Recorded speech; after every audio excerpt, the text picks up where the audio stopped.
May it please the Court, my name is Jeffrey Herron. I direct the Valparaiso University Law School Immigration Clinic. And I'm very pleased to present Mona Lisa Duguay. She is a third-year law student at Valparaiso, and she'll be presenting our argument this morning concerning firm resettlement. And I'll be back for the rebuttal. Right. Ms. Duguay, whenever you're ready, you can begin.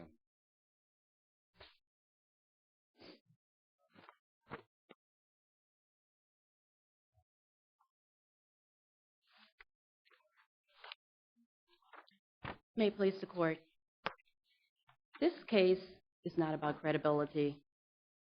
Ms. Naizghi has already established a well-founded fear of persecution on account of her religion as a Pentecostal Christian.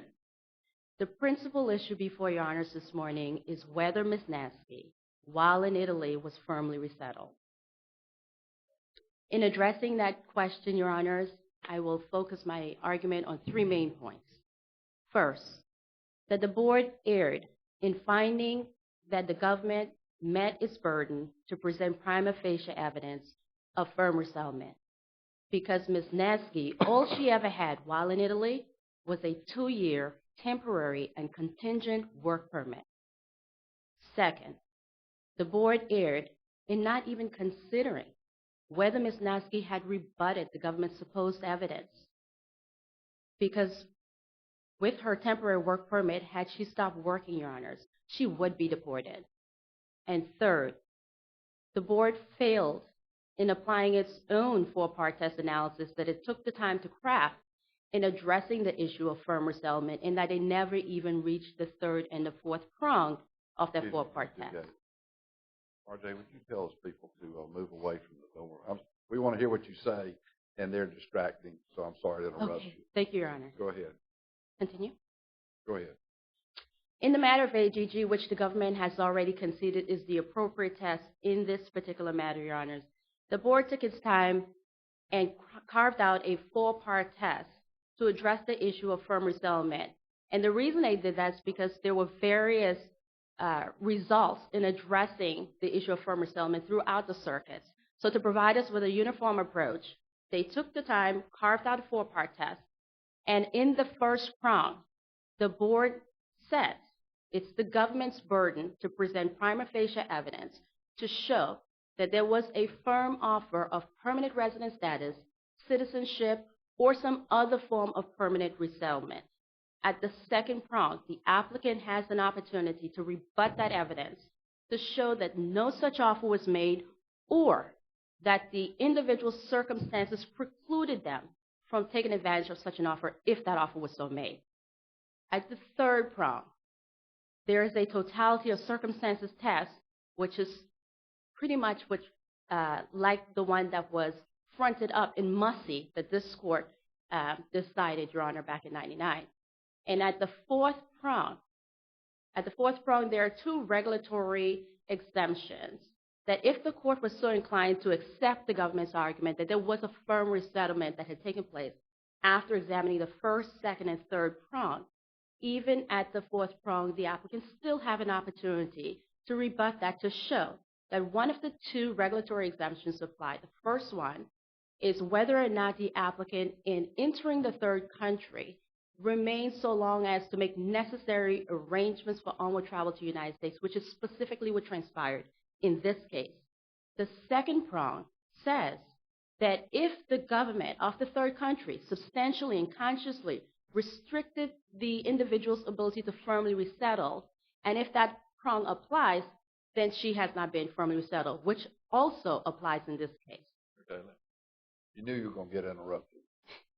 Yes, Here's my question. When I just look at the term firm resettlement, yes, it doesn't say citizenship, it doesn't say permanent residence, it just says firm resettlement. And when I look at this case where she's lived in Italy for 14 years, that to me, without regard to the case law, indicates a firm resettlement. She's lived there for 14 years.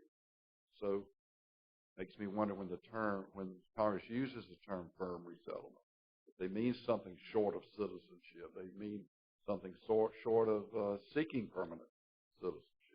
Because they could have easily said citizenship or applying for citizenship. Yes, Your Honor. The Board... Can't become a citizen. That is true, Your Honor.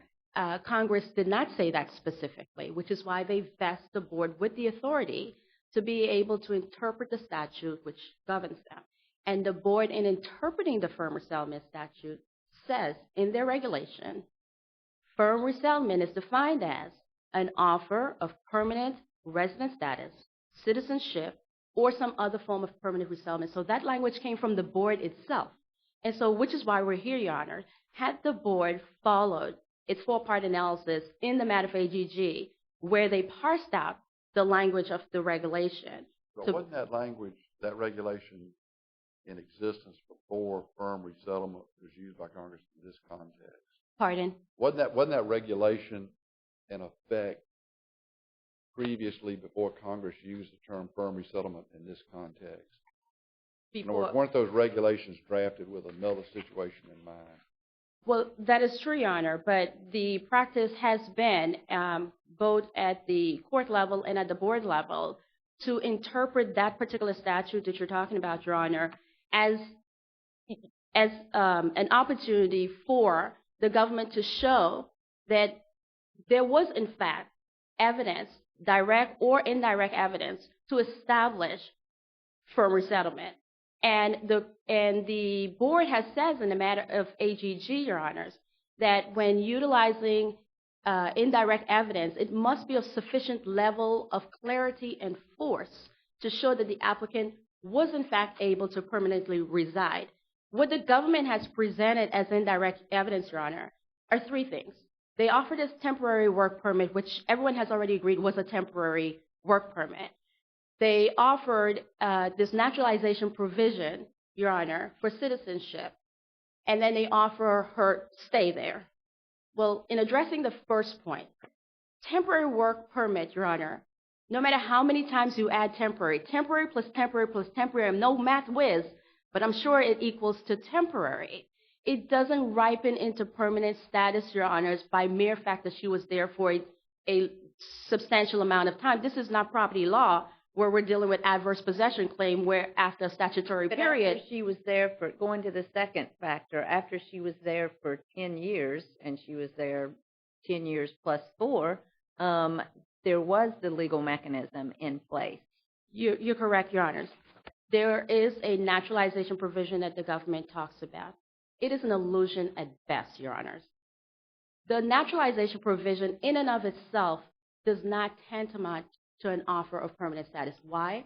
Because in the naturalization provision, it requires, among many things, fingerprint requirements. The fingerprint requirements, she has testified, and the immigration judge and the Board of Immigration Appeal has accepted her testimony as credible. There was no question whatsoever as to her testimony.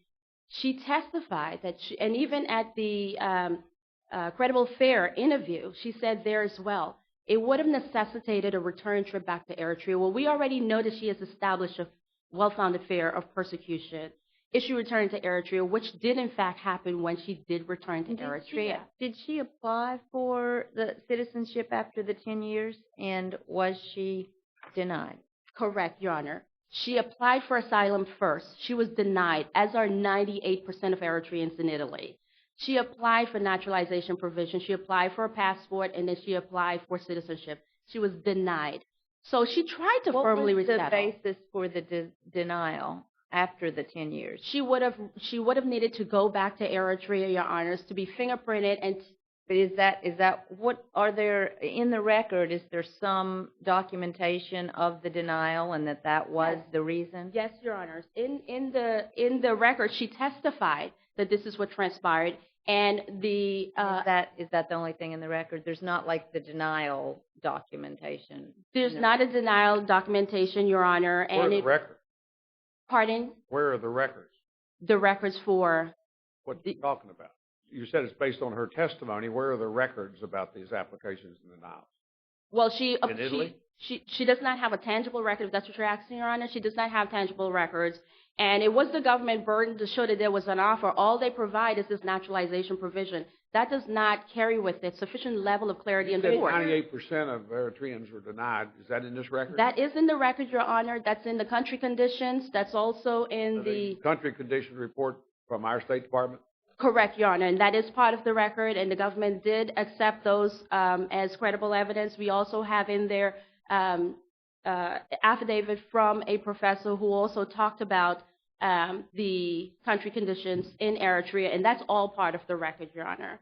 And with respect to the information regarding the naturalization provision, that's in there as well. Her testimony is part of the record, and it was accepted as credible. And going to the time that she remained there, Your Honors, she was there for 14 years, and she came to Italy as a result of her father and her brother being persecuted. After residing in Italy, she was gang raped by patrons at her place of employment. They came to her home at gunpoint, Your Honors, and threatened to kill her if she was to disclose this information to anyone. In fear of her life, she ran to the only place she had left, not because she wanted to, because she was in fear of persecution, but she had nowhere to go. This is a woman who is living in limbo and who has been living in limbo since entering Italy and since entering here. She returned back to Eritrea, and what transpired? What she had feared. She was, in fact, persecuted. She was attacked. She was tortured. She was beaten by the Eritrean government. They took her into custody, and she remained there for 8 days, only after she was able to, through friends and family, bribe her way out of there, and then she returned to Italy. That's the period we're asking Your Honors to look at. The 9 months period that she remained in Italy, so long as to make the necessary arrangements to travel on to the United States. When she got to Italy, she was able to work and try to get sufficient amount of finances to purchase her visa, and got out of there as soon as she possibly could. Yes, it took 9 months, but when you're working at $4 an hour and you are impoverished and you are relying heavily. So she was really in Italy for almost 15 years. If you're counting the second time, yes, Your Honor. I mean, it's 2 periods, 14 years. Correct. 3 months back in Eritrea, and then 9 months back in Italy. Correct, Your Honor. And since that time, she's been in the United States. She's been in the United States since 2009, Your Honor. That's right. Yes. And she first went to Italy in 1994. Correct, Your Honor. And yes, she was there for a long time, but we must look at the language of the statute. It says that there must be an offer of permanent resident status. Let's remember, the entire time that she was there, she always held a temporary resident, which required that she work at all times. Otherwise, she would be deported. So there was restrictions there, Your Honor. You and I can wake up tomorrow and decide we don't want to go to work, Your Honor. She was always able to renew it. She was always able to renew it. That is true. Every 2 years, so long as she maintained employment and she continued to pay her taxes. So how many separate work permits did she have? I beg your pardon, Your Honor? 7 or 8? How many work permits did she have all the time she was over there? Well, 7 or 8? She renewed you it said every 2 years. She renewed it every 2 years, yes. And renewed it every 2 years. Yes, sir. Yes, Your Honor. And she was there about 15 years. She was there about 15 years. So she must have had 7 or 8 of them. She must have, but it was still temporary status. That's the key, Your Honor. It was still a temporary work status. It was never. But that doesn't preclude firm resettlement under that regulation that you just read us. Well, it does, Your Honor, because it says that the offer that the applicant received must be one that is of permanent resident status, citizenship, or some other form of permanent resettlement, and she never had that. She always had a temporary work permit, which is a temporary status that required that she work or she would be deported. And this is someone who, Your Honor, in looking at the totality of the circumstances, she has not been firmly resettled. This is someone we are asking, Your Honor, to give her an opportunity to find a home. She does not have a home. The asylum was designed through the International Refugee Convention specifically for people like Ms. Naizghi, someone who doesn't have anywhere to go. She went to Italy. She tried to make Italy her home, and she couldn't do that because they denied her and they rejected her. She can't make Eritrea her home because she went there and she was persecuted. She's here in the United States, Your Honor. All she's asking for is to remedy the defect that the government created in their finding. They failed in their analysis. They never went through their analysis properly. They take their time, carve out this test, and they pretty much came to an arbitrary and capricious conclusion as to why she was firmly resettled. And thank you, Your Honor. But you got some more time remaining. Let's hear from Ms. Farrell, and then you can come back and complete your argument. You're out of time. I am reserving my time for rebuttal. Thank you, Your Honors. Ms. Farrell?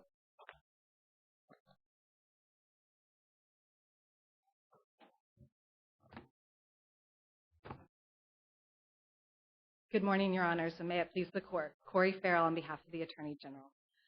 The Supreme Court has explained that Congress never intended to open the United States to refugees who had found shelter in another nation and had begun to build new lives. That is the situation we have here. Ms. Naizghi left Eritrea for Italy in 1994, where she remained continuously for 14 years. During this time, she lived and worked legally in Italy, traveled freely, was able to leave Italy and re-enter without any problem, had access to medical care, and was eligible for citizenship.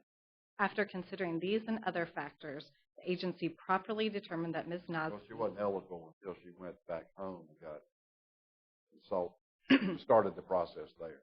That was her testimony was that she needed to return to Eritrea and be fingerprinted. Is there any indication in the record that she did not in fact have to return to Eritrea in order to complete her application for citizenship? I believe the Italian citizenship provisions that Ms. Naizghi submitted as an addendum to her brief, and here makes no mention of a requirement that you actually return to your country of citizenship to get those documents completed. It just says you must submit the documents.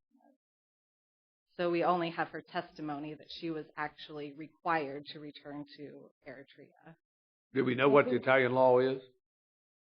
No, Your Honor, we don't know what the Italian law is. It was not submitted below. Isn't it the government's burden to show that citizenship was available to her?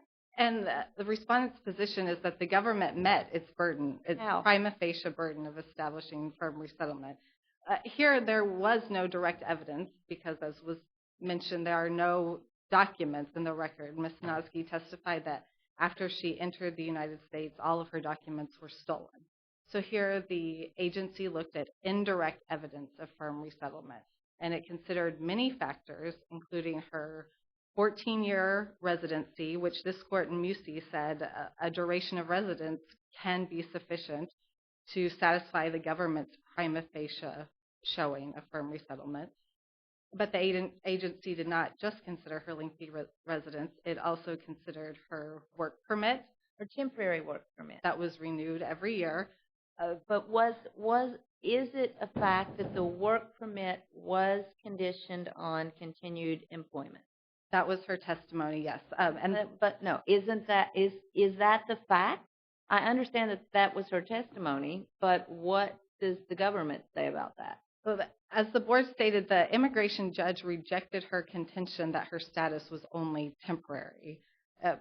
And she did testify that at times she wasn't working, and she was able to renew her work permit by paying taxes. So we don't know how, in fact, Italian law would treat this temporary work permit? Is that what you're saying? We don't know exactly. So why shouldn't we remand?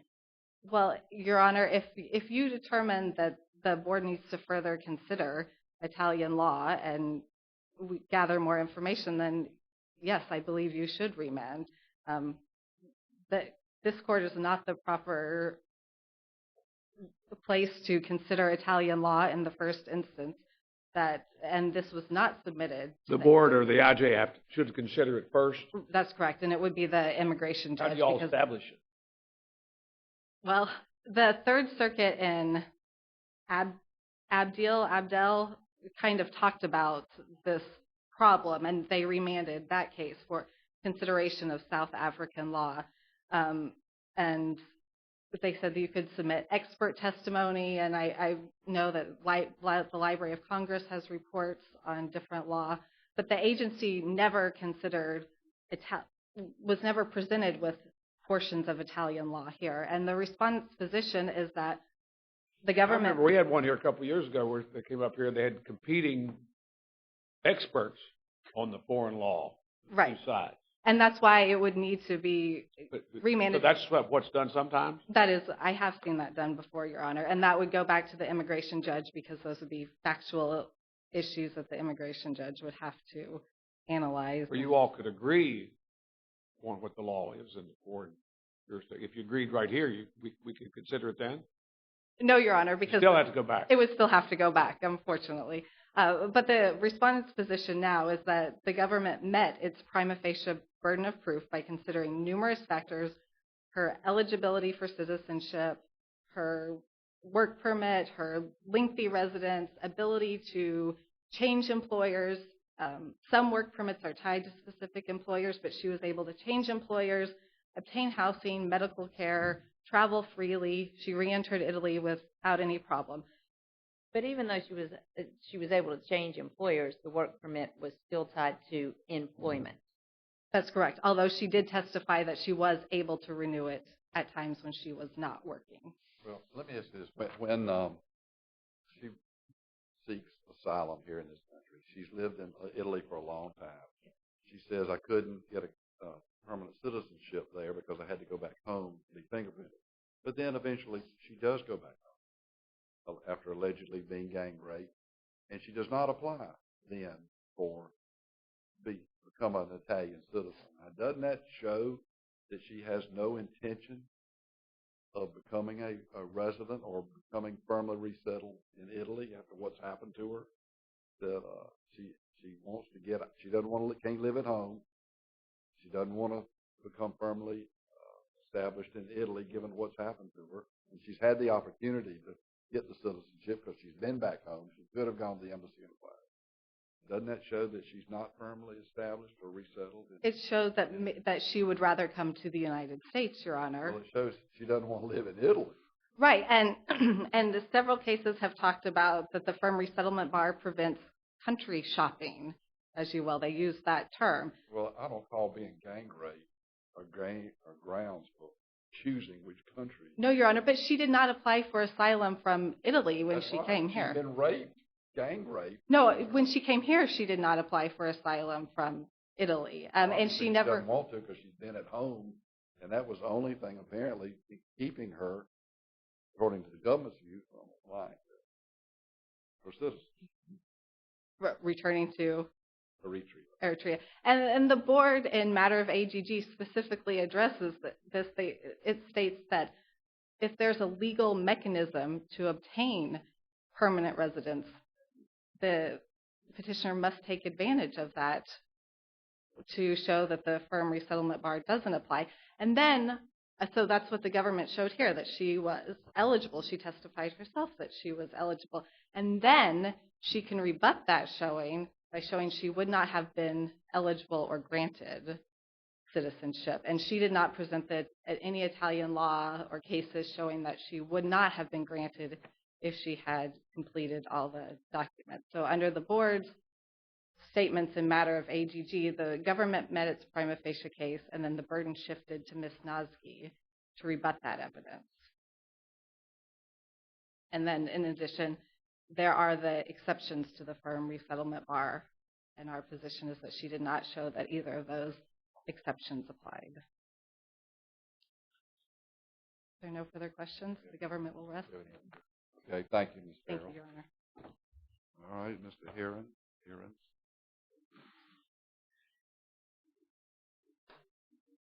Thank you, Your Honors. With regard to the first point that you had made during our opening as to whether the statute itself contains any language with regard to citizenship or permanent residence status, it's true that the statute doesn't use that language. That being said, it is an elementary principle of administrative law that the government must be held to its own regulation. If they want to change that regulation, they can do so, but they have to follow a process. That process hasn't been gone through here. All we have here is the test that the government set out in AGG. We have a regulation with very clear language and very clear requirements, and Ms. Naizghi certainly simply has not been firmly resettled under that language of that regulation because there is no evidence that there was an offer. Now, with respect to the question of citizenship and whether that was an offer, it's important to stress that this was the government's burden. It was their burden to show at the outset that citizenship constituted an offer for Ms. Naizghi. What did they present to show that this was an offer? They presented her own testimony that she had been denied citizenship. Now, that simply cannot meet the government's burden.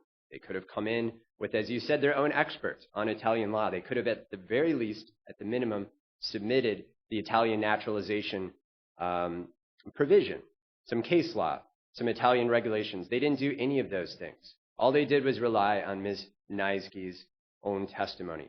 So with respect to your question as to whether this case should be remanded for some assessment of Italian law, it absolutely should not be remanded for that purpose because the evidence in the record is clear. It was unrebutted. The government had its opportunity to rebut Ms. Naizghi's testimony, to dispute it. It never did so. This court has a clear record on this matter. That record shows that Ms. Naizghi, while she was in Italy, had a temporary work permit. She was eligible for naturalization after 10 years. She applied. That application was rejected. And the reason why it was rejected was that she didn't have a document that would have required her to return to Eritrea. Now, just by way of explanation as to what we think that was, we think that that was likely a requirement that she present a criminal record check. There is a provision which you can clearly find on the Italian government's own website that lays out these requirements, and it indicates that it is necessary to present proof of a lack of criminal record. So we think that likely what this requirement of being fingerprinted was that she had to go back to Eritrea, get fingerprinted in order to show that she had no criminal record, and then take that document to the Italian embassy to be authenticated. Now, in addition to this requirement, it's also important to note that citizenship in Italy is ultimately discretionary, and the government actually concedes that in their response brief. So even if Ms. Naizghi had obtained this document, at the end of the day, her application could have been denied. It also could have been denied because she was unable to meet a financial sustainability requirement. Now, the government contends that this issue of the financial sustainability requirement isn't properly before the court because it's a matter of Italian law. It's important to remember that this court sets its own rules as to what it can and cannot consider with respect to foreign law. And the rule of this court, the relevant rule is Rule 44.1 of the Federal Rules of Civil Procedure, which says that foreign law is a legal issue. So this court has the power to look at the Italian law and make determinations of Italian law. This is not an issue of fact that requires expert testimony. And at the end of the day, expert testimony isn't required anyway because the facts, as set forth in the record, are undisputed and establish that the government did not meet its burden of proof.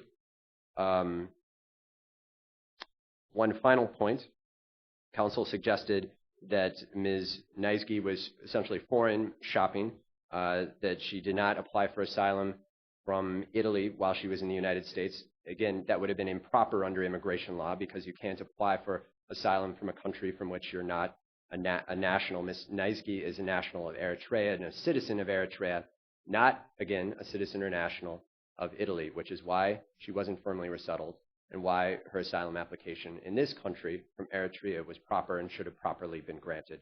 So we ask that this court reverse the Board of Immigration Appeals and allow Ms. Naizghi to obtain the home in the United States that she has fought so hard for. Thank you very much. All right, we'll come down and greet counsel and take a break for about 10 minutes.